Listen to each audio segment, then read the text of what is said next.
people who exercise. His second week in office, freshman lawmaker Senator William Parkinson telling it like it is. So if you are determined to arrest these people, then I say, let me be the first. Parkinson gets heated as he voices his opposition to Attorney General Doug Moylan's proposed plans to revive an old Guam law banning abortion.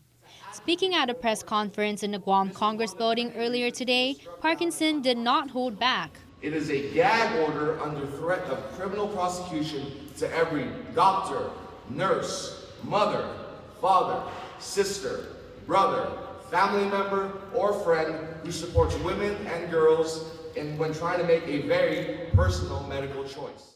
The law in question is a 1990 abortion ban. It was deemed unconstitutional at the time, but it also was never repealed. The law called for a near-total ban on abortion, pro-choice advocates like Parkinson arguing Moylan's priorities should be reevaluated. So I have to ask, why is Doug Moylan committing his resources to reenacting a dead law instead of going after rapists and child molesters? Parkinson was set to announce proposed legislation today to repeal the old law, but held off at the advice of American Civil Liberties Union to let the matter be dealt with in court. Instead, he used this opportunity in front of reporters to call for the AG to go after criminal sexual conduct offenders instead. Parkinson noting statistics gathered from the Guam Police Department's domestic assault response team. In 2020, there were 142 sexual assault against children, 109 cases the following year. Borough of Women's Affairs Director Jane Flores also there echoing frustration. There's a crime in the media today about a man who sexually assaulted 2 minors. Those are the crimes that we need to be focusing on. Both of the opinion that reenacting the 1990 abortion ban would even make rape survivors into criminals. And to Doug Moylan, if you insist on reviving this law, people will be arrested.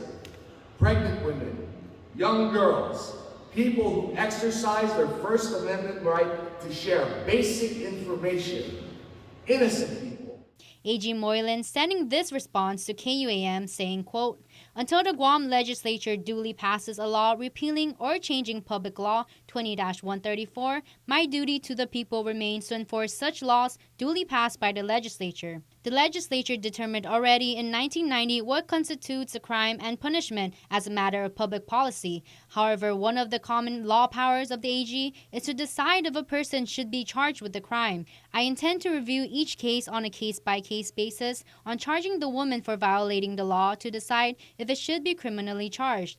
I maintain and reserve my right as an AG to exercise my prosecutorial discretion not to charge persons having abortions. However, also included in that law was a mandate that the voters decide if it should remain as written." Moylan referring to the mandatory referendum that would have allowed the people to decide what happens next with abortion access. He adds, "I do not want to be involved in the abortion public policy debate and will not spar with this or any senator on matters of public policy, which is their ultimate decision. I personally believe that only women should decide this divisive issue." Matsuki Hirayama, KUAM News.